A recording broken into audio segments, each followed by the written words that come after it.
درود شریف پڑھ لیجیے ایک مرتبہ۔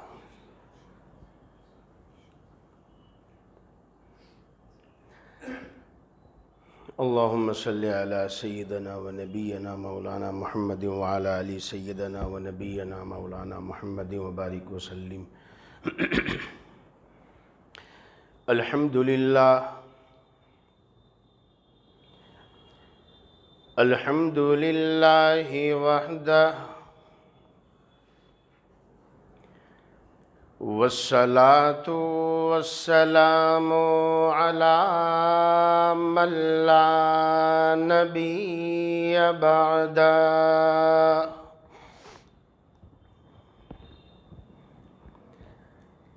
لا نبي بعده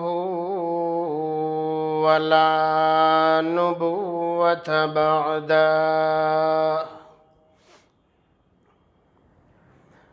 ولا رسول بعده ولا رسالة بعده أما بعد فأعوذ بالله من الشيطان الرجيم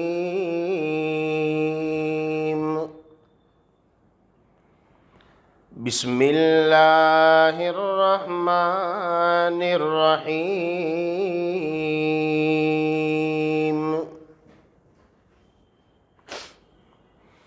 اليوم اکملت لکم دینکم واتممت علیکم نعمتی ورضیت لکم الاسلام دینا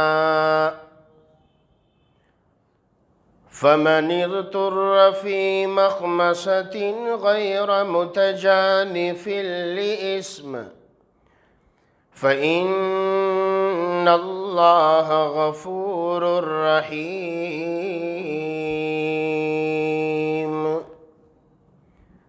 صدق الله مولانا العظيم وصدق رسوله النبي الحبيب الكريم ونحن على ذلك لمن الشاهدين والشاكرين والحمد لله رب العالمين۔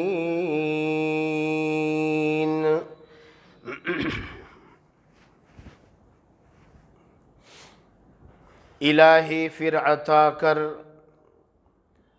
ہم کو ذوق درس قرآنی، نہ ہو رسوا الہی اب تو یہ شان مسلمانی، جو چھوڑا دامن قرآن ذلیل و خوار ہے مسلم، وہ ہندی ہو کہ ترکی ہو کہ مصری ہو کہ ایرانی، جو چھوڑا دامن قرآن نتیجہ اس کا یہ دیکھا، جہاں بانی جو کرتے تھے کرتے ہیں وہ دربانی۔ معزز بزرگ اور بھائیوں،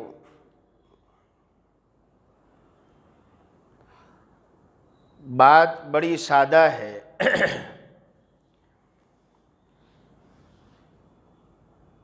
اللہ سبحانہ و تعالیٰ نے دنیا میں جتنی قومیں پیدا کی ان تمام کو 3 مرکز عطا فرمائے۔ جتنی بھی قومیں آئی 3 مرکز ہر ایک کو ملے۔ نمبر 1، پہلا مرکز ملا مرکز علمی، کتاب کی شکل میں اللہ نے آسمان سے کتاب نازل فرمائی، وہ اس قوم کے لیے علمی مرکز بنا۔ دوسرا مرکز دیا اللہ سبحانہ و تعالیٰ نے عملی مرکز، کہ اللہ کی اس آسمانی کتاب پر عمل کیسے کرے، تو اللہ تعالیٰ نے نبی کی ذات مبعوث فرمائی، پیغمبر اسلام تشریف لائے، تو نبی کی ذات جو ہوتی تھی وہ عملی مرکز ہوتے تھے۔ اور تیسرا مرکز ہر قوم کو ملا، مرکز جمہوری، کہ سارے لوگ مل کر کس کی طرف چہرہ کرے، عبادت کرے، اسے مرکز جمہوری کہا جاتا ہے۔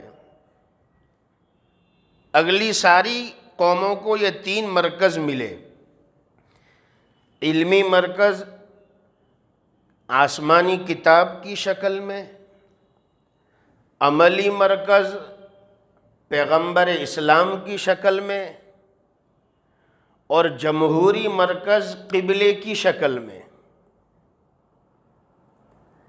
یہ تینوں مرکز اللہ سبحانہ و تعالیٰ نے امت مسلمہ کو بھی عطا فرمائے، مجھے اور آپ کو بھی دیے گئے۔ علمی مرکز ملا ہمیں اور آپ کو قرآن کریم کی شکل میں، عملی مرکز مجھے اور آپ کو ملا جناب محمد الرسول اللہ صلی اللہ علیہ وسلم کی شکل میں، اور نمبر 3 جمہوری مرکز ملا ہمیں خانہ کعبہ کی شکل میں۔ یہ تین مرکز اللہ نے ساری امتوں کو دیے، اس امت کو بھی دیے، لیکن فرق اتنا ہے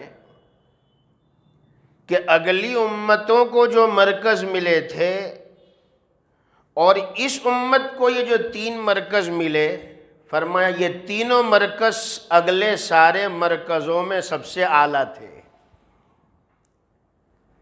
سب سے افضل برتر تھے۔ قرآن کریم اگلی تمام کتابوں میں سب سے افضل، ساری کتابیں مٹا دی گئی، تبدیل کر دی گئی، قرآن کریم آج بھی 1400 سال سے اپنی جگہ پر برابر ہے، ایک حرف کیا، ایک حرکت بھی اس کے اندر چینج نہیں ہو سکتی، ایک نقطے کا بھی اس میں فرق نہیں آ سکتا۔ اللہ کی کتاب ہے، اسی نے حفاظت کی ذمہ داری لی ہے،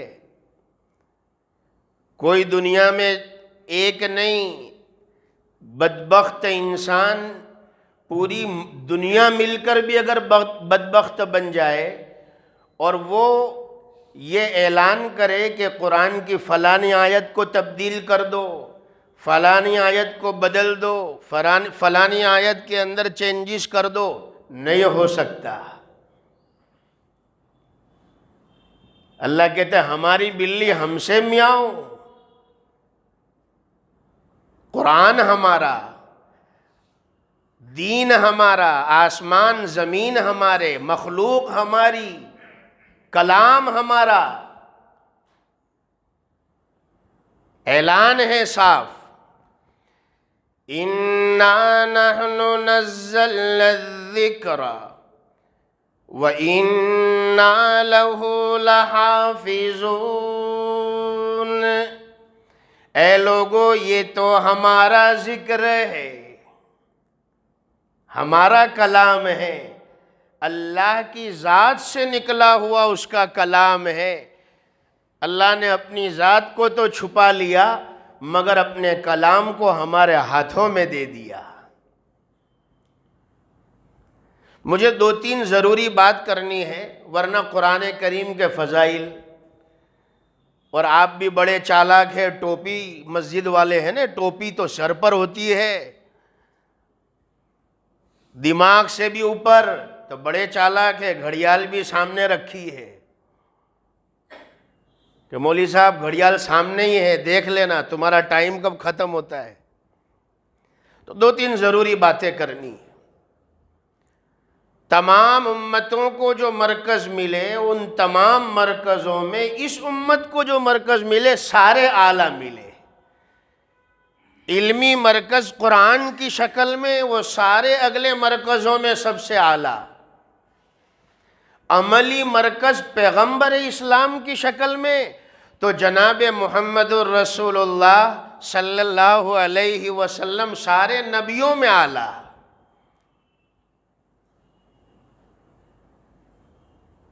اللہ نے مجھے اور آپ کو کیسے نبی عطا فرمائے؟ خدا نے ہمیں ایسا بخشا نبی کہ دنیا میں ایسا ہوا ہی نہیں۔ حبیب خدا کملی والے کا ثانی، زمیں تو زمیں آسماں پر نہیں۔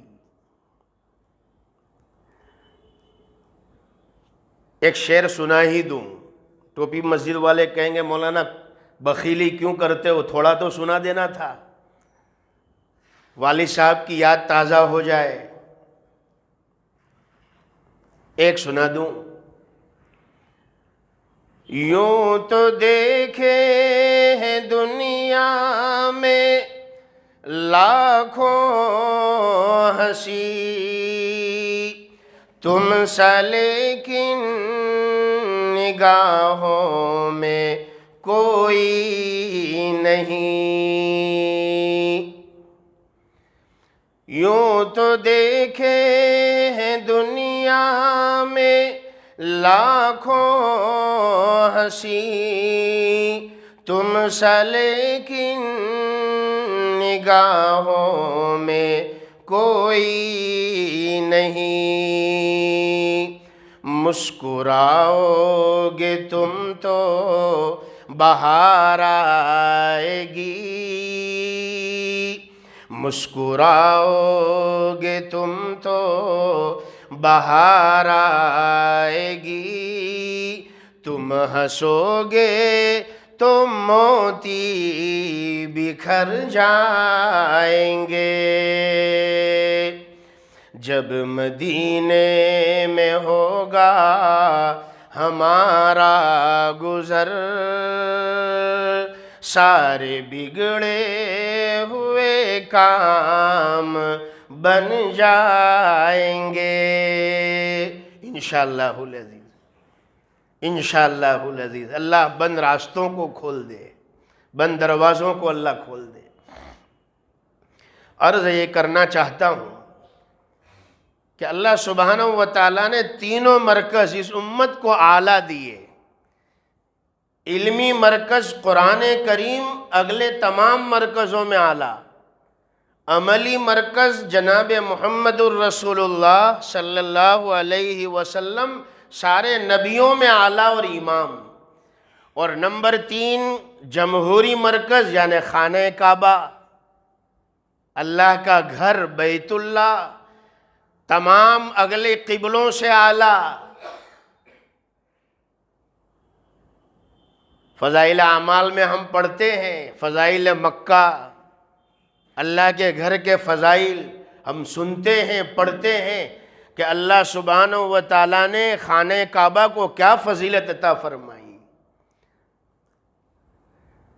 سب سے پہلا گھر جو اللہ کی عبادت کے لیے بنایا گیا وہ خانہ کعبہ۔ اس امت کو اللہ نے کیا نعمت سے نوازا، آج ہمیں اس کی قدر نہیں ہے۔ ہمارے پاس کیا دولت ہے، ہمیں اس کا احساس نہیں ہے۔ ہم شاہوں کی اولاد ہے، فقیروں کی اولاد نہیں ہے۔ ہمیں اپنی خوشی میں، اپنی غمی میں، اپنی جوانی میں، اپنے لیل و نہار میں غیروں کے طریقوں کو دیکھنے کی ضرورت ہے ہی نہیں۔ اللہ نے ہمیں بہت نوازا ہے۔ مغل سلطنت میں سب سے پہلے بابر اس ملک میں آیا تھا۔ مسلمان اسلامی حکومتیں تو پہلے سے تھی، 11ویں صدی کے آخر سے اس ملک کے اندر، 11ویں صدی کے آخر سے. اور یہ بھی کرم ہے میرے خواجہ کا، سبحان اللہ.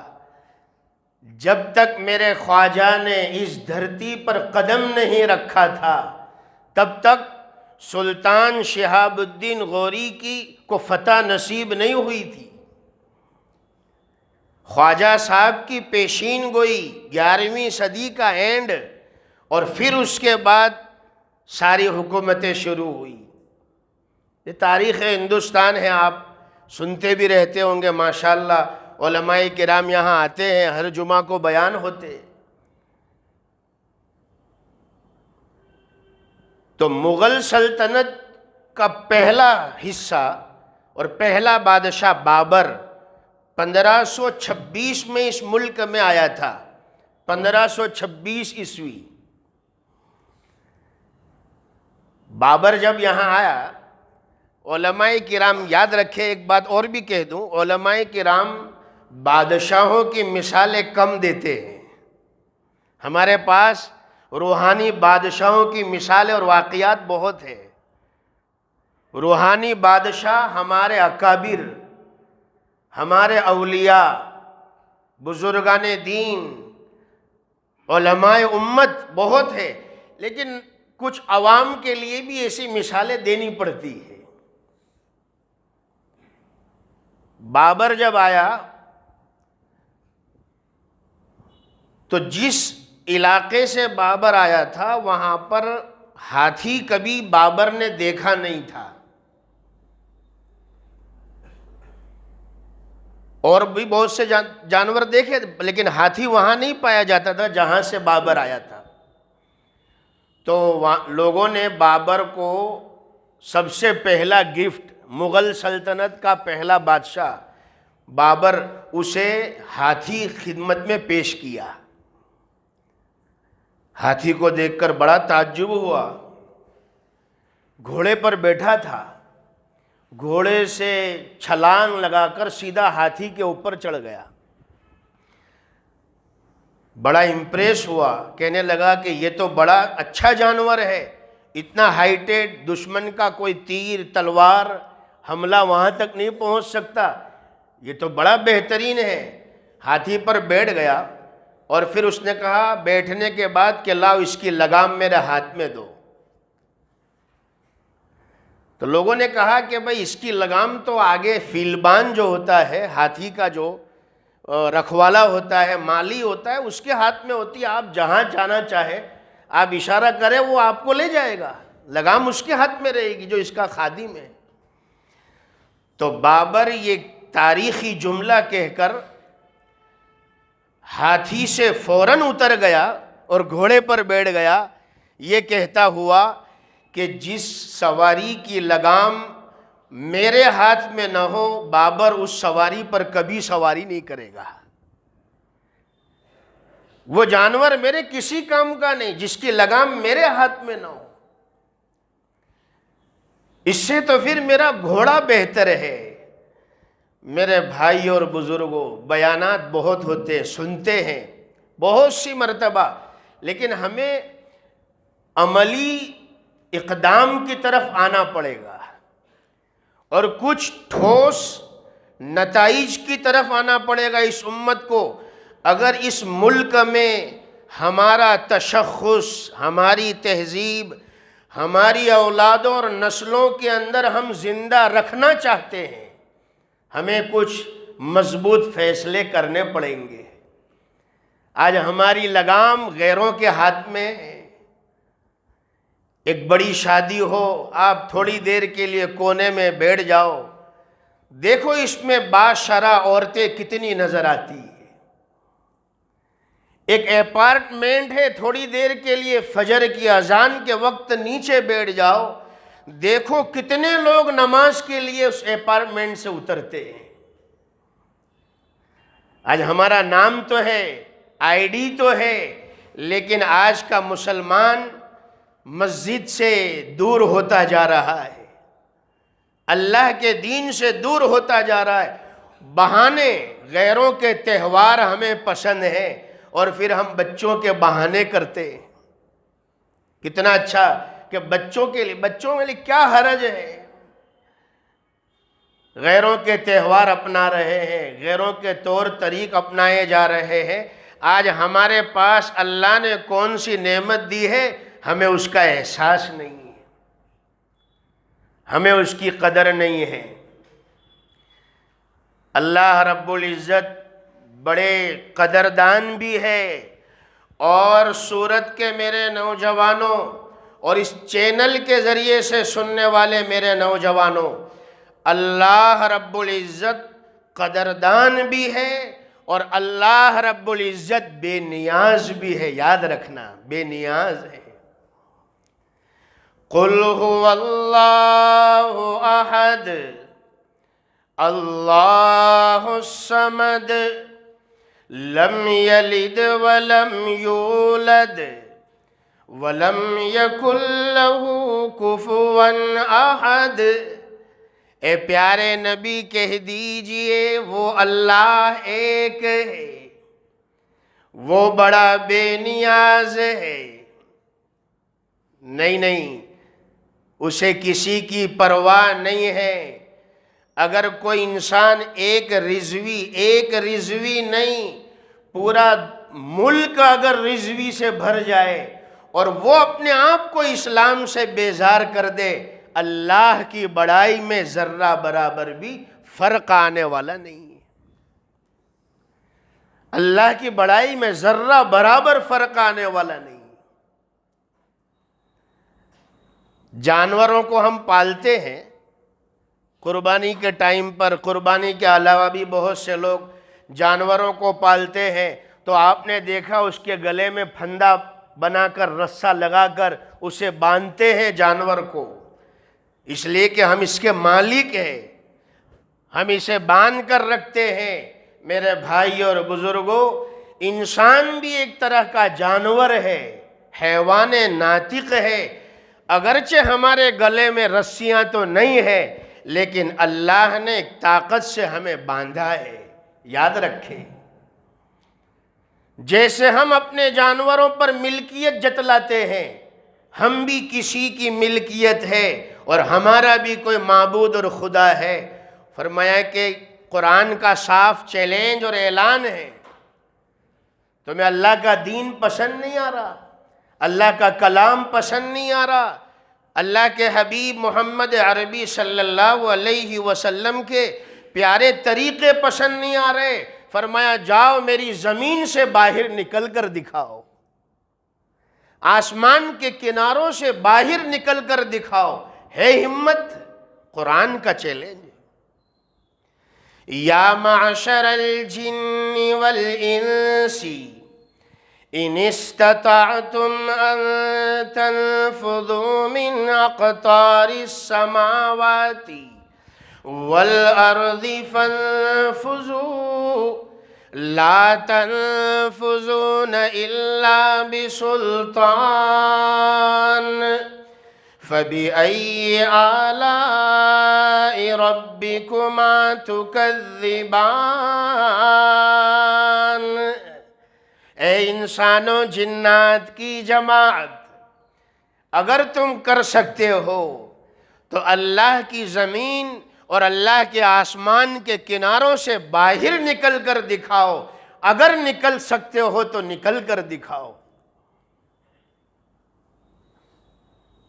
ایک زمین کی کشش نے اور زمین کے میگنیٹک پاور نے اور زمین کی اس کرۂ ارض کی اس طاقت نے ہر انسان کو اللہ کی زمین کے ساتھ باندھے رکھا ہے. نکل کر تو دکھائے کوئی. اور خدا کی خدائی کو پہچان نہ ہو. انسان سے چیلنج ہے تو اپنی زندگی میں اپنے بدن میں غور کر لے، اپنی خلقت پر غور کر لے کہ تیرے اندر کی ایک دنیا کو چلانے والی ایک ذات ہے، تو اس عالم کو بھی چلانے والا ایک خدا ہے، بڑی طاقت والا ہے. آزمائش آتی ہے، امتحان آتے ہیں۔ کسی بھی قوم پر کوئی ایسا دور نہیں گزرا کہ جس کے اوپر امتحان اور آزمائش نہ آئی ہو۔ امتحان ہم سے زیادہ آئے، ہم سے پہلوں پر ہم سے بڑی بڑی آزمائشوں میں گھیرے گئے۔ ام حسبتم ان تدخلوا الجنت ولما یأتکم مثل الذین خلوا من قبلکم مستهم البأساء والضراء والزلزلوا حتى يقول الرسول والذین آمنوا معه متى نصر اللہ الا ان نصر اللہ قریب۔ اللہ کی مدد تو انتظار میں ہے، اللہ کی نصرت تو تیار ہے، لیکن قیامت آنے سے پہلے وہ شاعر نے کہا کہ اے اللہ قیامت آنے سے پہلے کہیں تیرا بندہ قیامت خود کر نہ لے برپا۔ قیامت آنے سے پہلے قیامت خود کر نہ لے برپا۔ ندا آئی آشوب قیامت سے یہ کیا کم ہے، گرفتہ چینیوں احرام و مکی خفتہ در بتا۔ چین کا رہنے والا احرام پہن کر مکہ تک جا رہا ہے، لیکن مکہ میں رہنے والا دیکھو خواب غفلت میں سویا ہے۔ آج دنیا کی قومیں اسلام کی تعلیم، قرآن کریم کا پیغام، قرآن کریم کی دولت سے امپریس ہو رہی ہے، اور قرآن پڑھنے والا دیکھو، قرآن پر ایمان لانے والا دیکھو تو اسے غیروں کے طور طریقوں میں کامیابی نظر آ رہی ہے۔ اور پھر کہتے بھی ہے کہ یہ تو بڑی پرانی باتیں ہیں، آج کا زمانہ کہاں سے کہاں چلا گیا۔ ہمارے علماء اور بزرگوں نے فرمایا آج کا سائنس اور آج کی ٹیکنالوجی پوری دنیا کا چکر لگانے کے بعد، پوری دنیا کا مال پیسہ اسباب پر خرچ کرنے کے بعد آخر میں اسی نتیجے پر پہنچتے ہیں جو میرے خدا نے 1400 سال پہلے کہہ دیا۔ 1400 سال پہلے کہہ دیا، وہی نتیجے پر پہنچے گا انسان۔ پوری دنیا کا چکر لگانے کے بعد آخر میں وہی کہنا پڑے گا جو اللہ کے کلام نے کہا ہے۔ اے انسان اپنی ذات میں غور کر، اللہ نے یہ تیرے اس پورے عالم اور اس پوری دنیا کو ایک دھڑکنے والے دل سے چلایا ہے۔ ایک دھڑکنے والا دل کہ ایک دن میں 24 گھنٹے میں ہمارا دل 97,000 یعنی 97,000 مرتبہ دل دھڑکتا ہے ایک دن 24 گھنٹے میں۔ 70 سال کی عمر والا 2,50 کروڑ مرتبہ اللہ کی اس نعمت سے نفع اٹھا چکا ہوتا ہے۔ روح نکل جائے، اسٹریچر پر باڈی اور لاش پڑی ہو، ڈاکٹر جواب دے دے کوئی مجال ہے دنیا کی، کوئی طاقت ہے، لاکھوں روپے آپ خرچ کر دو، ایک دھڑکن اور ایک سانس ہمیں لا کر دکھا دو۔ کیسا نظام اللہ چلاتا ہے، خون کو پہنچاتا ہے 90,000 کلومیٹر کے برابر ہر انسان کی باڈی اور بدن میں رگیں ہیں، اور یہ پوری رگوں میں یہ دل خون پہنچاتا ہے 20 سیکنڈ کے اندر۔ 20 سیکنڈ کے اندر کون سے وہاں سائن بورڈ لگے ہوئے ہیں؟ کون سا ٹریفک پولیس اندر ہے؟ ریڈ اور گرین سگنل ہے، کہاں لیفٹ لینا ہے کہاں رائٹ لینا ہے، یہ دل کو کون بتلاتا ہے؟ یہ خون کو رگوں میں کون پہنچاتا ہے؟ اگر رائٹ کی جگہ پر لیفٹ لے لے اور لیفٹ کی جگہ پر رائٹ کر لے تو ہماری لیفٹ رائٹ شروع ہو جاوے۔ اللہ تعالی ہمیں ان نعمتوں کی قدردانی کی توفیق عطا فرمائے۔ قرآن کریم کی جو آیت میں نے پڑھی اس میں اللہ تعالیٰ یہی ارشاد فرماتے ہیں کہ اے ایمان والو، میں نے دین کو تام کر دیا، مکمل کر دیا۔ ہمیں کچھ ٹھوس اقدام کی ضرورت ہے، تبدیلیوں کی ضرورت ہے۔ ہم اپنا مسلمان ہونا ظاہر کریں لوگوں کے سامنے، زمانے کے سامنے۔ ٹرین میں اگر مسلمان سفر کر رہا ہو، پارک میں اگر گھوم رہا ہو، راستوں پر چل رہا ہو، پتہ چلے یہ مسلمان ہے، اس کے لباس سے، اس کے چہرے سے۔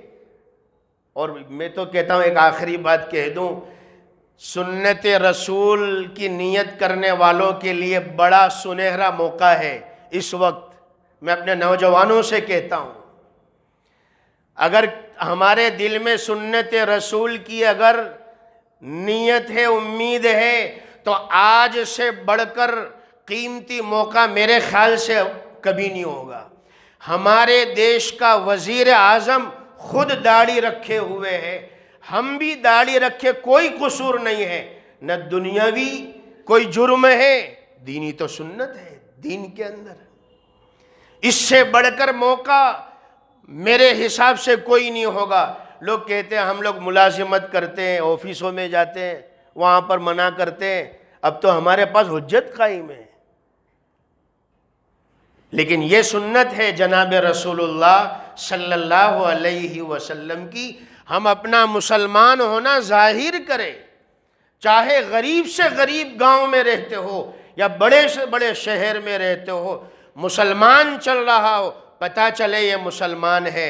اور ساتھ ساتھ میں ایک بات اور بھی کہہ دوں، اگر ہمارا لباس سنتی ہے، چہرہ سنتی ہے، تو پھر ہمارے اخلاق بھی سنتی ہونے چاہیے، ورنہ اس سے بڑی بدنامی پھر اور کوئی نہیں ہوگی کہ یہ جھبے لیں گے رکھ کر، پہن کر، اور داڑیاں رکھ کر، اور فلانے چیزیں استعمال کر کے لوگوں کو دھوکہ دے رہا ہے، جھوٹ بول رہا ہے، غبن کر رہا ہے۔ کچھ چیزوں کے لیے ہمیں اقدام کرنا پڑے گا، اپنی تبدیلیاں لانی پڑے گی، اپنے ذہنوں کو تبدیل کرنا پڑے گا، لائف اسٹائل کو تبدیل کرنا پڑے گا، سادگی لانی پڑے گی، اپنے دوست دشمن کے اندر فرق محسوس کرنا پڑے گا، اپنی اولادوں کی فکر کرنی ہوگی۔ اگر یہ چند کام ہم کر لیں گے انشاءاللہ العزیز، اللہ تعالیٰ جیسے ہمارا ماضی روشن تھا، ہمارا مستقبل بھی اللہ روشن کر دے گا۔ اللہ تعالیٰ ہمیں کہنے سے زیادہ، سننے سے زیادہ عمل کی توفیق عطا فرمائے، آمین۔ وآخر دعوانا الحمدللہ۔